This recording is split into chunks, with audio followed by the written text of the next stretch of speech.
શનિવારે શહેરના કેટલાક મકાનોમાં જીવાતવાળું પાણી આવ્યું હતું, તેથી શહેરીજનો ક્રોધે ભરાયા હતા. સુરત મહાનગરપાલિકાની કચેરીની આસપાસના વિસ્તારોમાં જ શુદ્ધ પાણી આવી રહ્યા નથી. અહીં સુરત મહાનગરપાલિકાની મુખ્ય કચેરીની નજીક વરિયાળી બજાર પાસેના વોર્ડ નંબર 12 ખજૂરાવાડી વિસ્તારમાં શનિવારે સવારે ગંદુ પાણી આવ્યું હતું.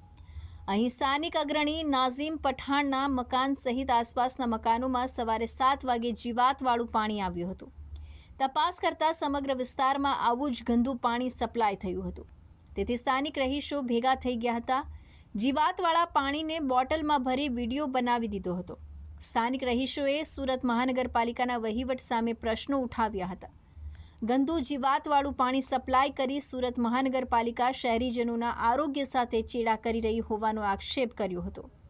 વિકાસના બણગા ફૂંકતા ભાજપ શાસિત સુરત મહાનગરપાલિકાનું કહેવાતો સ્માર્ટ વહીવટ ખાડે ગયો છે. તેઓ પીવાનું શુદ્ધ પાણી આપવામાં નિષ્ફળ રહ્યા છે.